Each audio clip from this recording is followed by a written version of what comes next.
Bonjour, moi c'est Alexandra. Je suis maquilleuse professionnelle et je suis en train de me reconvertir dans le domaine du bien-être mental et physique. J'ai décidé de créer cette série de vlogs pour partager avec vous ce nouveau chemin et cette nouvelle aventure vers l'entrepreneuriat et également vous montrer que quand l'on veut, on peut. Allez, c'est parti. I'm just an ordinary girl. Yeah, I love it. Don't try to figure out. Aujourd'hui, j'allais dire qu'on était le 1er septembre, mais pas du tout. On est le 2 ou le 3 septembre. On est le lundi de la rentrée. C'est pour ça que je commence le vlog aujourd'hui. Quoi de mieux que de commencer un vlog rentrée par la rentrée. Regardez mon bébé, elle s'étire. C'est pas la rentrée pour tout le monde, hein. Je commence donc une nouvelle série de vidéos, enfin une nouvelle série, un nouveau type de vidéos et dans ces vlogs-là, en fait, je vais partager avec vous mon quotidien de conversion. Je sais pas comment dire, mais en fait, je change de métier, je passe de maquilleuse à coach de vie et je vais montrer cette transition de vie avec vous. Je vais partager toutes les étapes, comment ça se passe, les difficultés, tout bas. Le programme du mois de septembre, l'objectif du mois de septembre, il y en a plusieurs et là, c'est encore un petit peu flou parce que j'avais dit que j'écrivais les vidéos YouTube et qu'en même temps j'allais créer aussi le nouveau site pour mon activité de coach, sauf que j'ai mon 3e bullet journal. Je crée des bullet journal et là je suis en train de créer le 3e. Alors celui-là c'est le 2e, hein, mais je le mets à côté pour illustrer le fait que je crée des bullet journaux. Je suis en train de faire le 3e et en fait je m'étais dit que j'aimerais le terminer fin novembre et en fait j'ai changé d'avis, j'aimerais le terminer fin octobre. Pourquoi fin octobre? D'abord parce que jamais je ne le terminerai fin octobre, mais ça me met une deadline une deadline. Bref, ça met un rendu final un petit peu en amont, du coup je me dépêche un petit peu. Je suis le genre de personne qui marche mieux sous la pression qu'en étant chill. Je voulais le commercialiser un peu plus tôt cette année parce que l'année dernière je l'ai fait tard et du coup c'était trop tard en fait pour commercialiser un bullet journal pour commencer la nouvelle année. C'est pas grave parce que c'était pas une vraie commercialisation, hein. Mais là par contre j'aimerais tenter quelque chose d'un peu plus concret, d'un peu plus frais. Donc je vais essayer de le terminer. Du coup, récapitulons. Le mois de septembre. Premier objectif, créer le site pour l'activité de coach de vie quand même. Deuxième gros objectif, ça va être d'avancer au mieux le bullet journal. Comme ça, en fait, après, je pourrais vraiment partir sur la création de contenu autour des vidéos, autour des produits, des services ou des petits documents ou des petites choses que je créerai en plus qui seront gratuites. Ça serait une bonne chose de fait. Je sais pas tout faire en même temps. Alors, il faut savoir que l'une de mes grosses difficultés, c'est que je suis seule, mais complètement seule dans ce chemin professionnel entrepreneurial. La seule personne que j'ai à mes côtés, c'est James, mon coach. Et Dieu merci, heureusement qu'il est là parce que vraiment sans lui, j'y arriverais pas. On ne peut pas réussir seul. C'est une utopie de réussir seul. C'est quelque chose dont je suis bien consciente. C'est pour ça que je cherche à tout prix à m'entourer d'un entourage qui me convient et qui pourra m'aider à réussir. Que ce soit par la motivation, du confort, du soutien, des phrases percutantes, bref. Voilà, donc ma grosse difficulté, c'est que je suis toute seule. C'est que je n'ai pas de recul sur les choses que je fais. Des conversations avec moi-même, ce qui est très bien, mais il me manque quand même des avis extérieurs, ce qui fait que je suis peut-être plus longue à mettre les choses en place que d'autres personnes qui vont être plus entourées. Voilà, c'est normal. Mais c'est pour ça aussi que je voulais partager ça avec vous, parce que être entouré ou avoir les moyens de mettre directement en place une entreprise, un accompagnement ou autre, c'est pas donné à tout le monde. Et sur internet, sur YouTube, je trouve qu'on voit beaucoup de personnes expliquer comment elles ont fait pour mettre les choses en place, mais ces personnes-là, elles avaient déjà un bon background derrière, donc c'est assez facile. Moi, j'ai vraiment plusieurs difficultés et c'est pour ça que je vous embarque, parce que je veux vous montrer que peu importe en fait où vous en êtes dans votre vie et peu importe où vous voulez aller quelque part, c'est possible. Par contre, ça ne se fera jamais en one shot. Il y aura toujours des étapes intermédiaires et c'est ok. Du coup, le programme du jour là, en fait, je vais pas énormément travailler. Je voulais travailler, mais je vais pas pouvoir tant que ça parce que le fait d'être seule, je suis seule dans ma vie professionnelle mais aussi dans ma vie personnelle. Notamment, je vis seule. Ça veut dire que le ménage, les repas, sortir le chien, s'occuper du chat, etc., c'est 100% de ma responsabilité.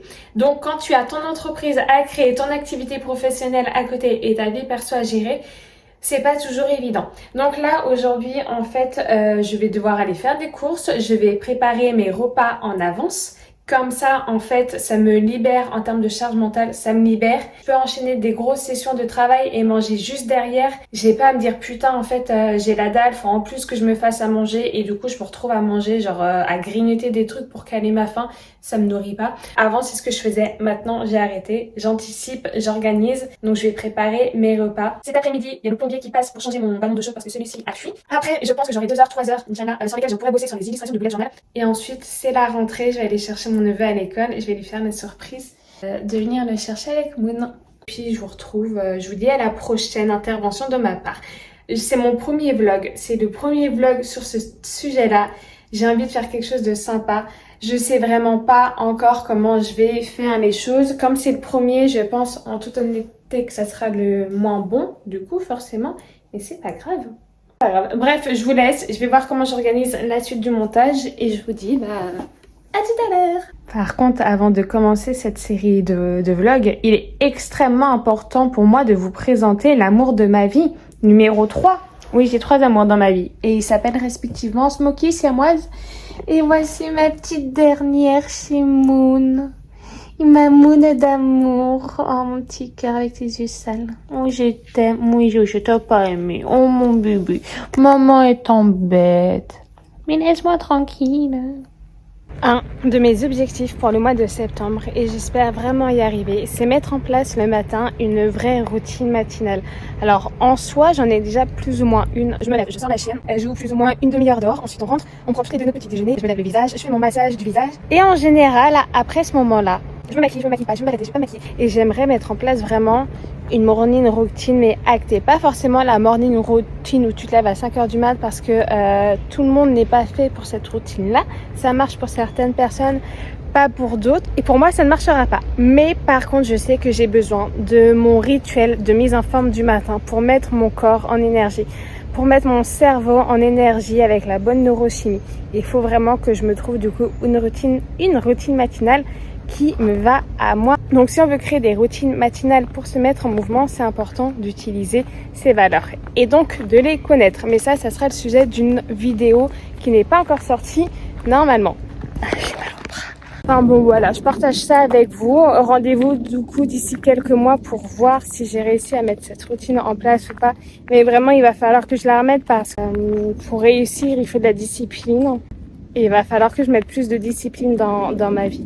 Et encore une fois, je vous le dis, mais le fait d'être seule, de se motiver toujours seule, c'est dur. Mais je suis assez forte pour le faire. Si la vie me met ces difficultés-là sur mon chemin, ce n'est pas pour rien. Donc du coup, je vais les utiliser à bon escient. Et on va vraiment essayer de dépasser tout ça. Envoyez-moi de la force et du soutien, les gars, j'en ai besoin. Bon allez, on fait la balade. Et ensuite, on va manger et travailler. Et voilà, tout à l'heure je vous disais que j'aimais bien préparer mes plats d'avance comme ça au moment de manger, je perds pas de temps, je sais quoi manger. Là, j'ai pas préparé, je viens de faire les courses, il n'y a aucun plat qui est fait que je peux manger d'avant. Du coup, je sais absolument pas quoi me faire. J'hésite entre une poulet avec des knackis végétales de la marque Apivore, c'est pas vraiment des knackis du coup, mais vous comprenez, ou entre des frites avec du cheddar et du poulet. Donc on n'est pas du tout sur le même plat. Il y en a un qui est plus rapide que l'autre à faire, du coup je vais faire le plat rapide. Et quand je me fais à manger, je mets toujours une vidéo YouTube en fond ou un podcast. Comme ça, je peux écouter du contenu intéressant sans avoir forcément à regarder la télé. Enfin voilà, ça m'occupe pendant que je prépare à manger. Et en même temps, ça m'éduque, je regarde pas de la merde. Et ça, on aime. Créer sa marque, ça passe aussi par réaliser et créer sa charte graphique. Ça, c'est quelque chose que j'ai fait le mois d'août. J'ai donc créé mon logo, j'ai fait ma palette de couleurs et j'ai également choisi ma typo. Et pour cela, j'ai suivi un process très particulier. Donc je vous montre en images parce que j'ai filmé normalement ces moments-là. Donc je vous montre en images comment j'ai procédé. Ce qui est intéressant du coup en réalisant cette charte graphique, c'est que je me rends compte que j'ai fait une erreur mais capitale et fondamentale, et c'est là où on voit que en fait j'ai voulu faire trop vite, que j'ai mis la charrue avant les bœufs. C'est que j'ai commencé à travailler une charte graphique qui n'était pas celle de la palette d'Alex mais celle d'un autre projet que j'ai en cours, et je sais pas pourquoi je voulais absolument m'approprier également ce code couleur là pour la palette d'Alex. Or en même temps que je travaille la charte graphique, je travaille bien évidemment l'identité de la marque, les valeurs, le besoin, l'intention, et je me suis rendu compte en fait que les couleurs que moi j'aimais beaucoup n'étaient pas les couleurs qui correspondaient en fait à la palette d'Alex et à la cible de la palette d'Alex. Du coup, j'ai dû retravailler 2-3 trucs en termes d'identité. J'ai validé que ce que je faisais était bien en accord quand même avec la charte de la palette d'Alex. Oui, ça l'est, donc c'est cool. Pour autant, je ne vais pas abandonner le code couleur que j'aime tant, je vais le garder pour mon autre projet.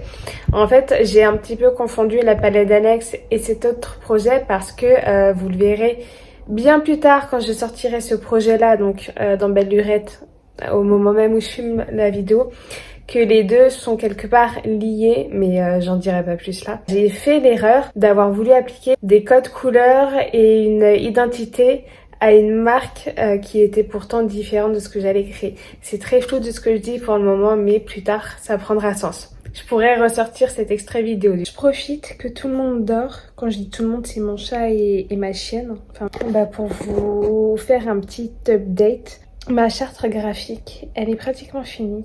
Enfin, j'ai bien avancé. Et du coup, je vais vous montrer toute l'évolution d'une charte graphique quand on la fait soi-même. On n'est pas graphiste pro et qu'on apprend en même temps qu'on fait, entre guillemets, qu'on expérimente et tout et tout. Au niveau du logo, je crois que j'ai 100 images différentes. Alors les images sont pas forcément hyper différentes les unes des autres, mais par contre quand on regarde la première image et le logo final, ça n'a rien à voir. Et pourtant il y a toute une suite extrêmement logique entre ces deux logos, et si je n'avais pas commencé par ce premier logo là qui ressemblait, il faut se le dire, à rien du tout, je n'aurais pas obtenu ce logo finalement final. Non. Mais c'est intéressant de voir le process de création et comment il peut être long, et je fais du perfectionnisme et je pense que ça va se voir dans mes logos et dans ma charte graphique de façon générale. J'ai essayé de ne pas tomber dans le perfectionnisme et de rester uniquement dans l'excellence. Là, j'essaye de me dire stop, je m'arrête à ça, à ce deuxième jet. J'y toucherai plus. Même si c'est pas la charte exacte que je veux, même si c'est pas le logo exact que je veux ou le visuel exact que je veux, je commencerai déjà avec ça. Parce qu'avant toute chose, il faut commencer. Si j'attends que tout soit bien et parfait pour faire les choses et commencer, jamais je le ferai en fait. Et je ne pourrais pas avoir aussi de vraies lignes de progression, de compréhension et tout et tout. Donc voilà, là-dessus c'était intéressant parce que vraiment en fait sur la partie créative, je me suis rendu compte que, enfin à chaque fois je m'en rends compte, hein, mais je peux rester keblo sur la partie créative et ne rien faire derrière du tout parce que ma créativité ou ma présentation visuelle ne va pas. Et qu'avec les codes d'aujourd'hui, il faut avoir une com et des visuels, il faut se le dire, qui soit impeccable, qui soit percutant. On est noyé dans une masse d'informations et de visuels. Si on respecte pas certains codes, on est sûr que notre contenu, même s'il est hyper intéressant, il va passer à la trappe. Et tant pis si cette vidéo, par exemple, ne fait que 10 vues, c'est pas grave, il faut commencer quelque part. Et c'est là où je vous amène avec moi. C'est pour ça que je fais toute cette série de vidéos. C'est que je commence entre guillemets de nulle part. Pas se mentir, j'ai pas une foule d'abonnés. Je pense qu'on doit être 400 à peu près sur ma chaîne YouTube, dont 350 qui sont là pour les vidéos de maquillage. Je vous embarque avec moi dans ce voyage, dans ce périple, pour vous montrer que même en n'ayant rien, et que c'est petit à petit que toutes les choses vont se construire. Donc voilà, ma charte est créée. C'est l'une des dernières choses que j'ai créées au niveau des bases de l'entreprise. J'ai d'abord travaillé tout ce qui était valeurs, etc., etc. Ensuite, une fois que j'avais bien défini l'identité de ma marque, le style, etc., etc., là, j'ai pu passer à ma charte graphique parce que je savais ce que je voulais faire transmettre à ce niveau-là. Septembre, et c'est parti pour une nouvelle semaine. Le mood général plutôt de la semaine. Là, les objectifs de cette semaine, enfin, les projets, donc notamment le bullet.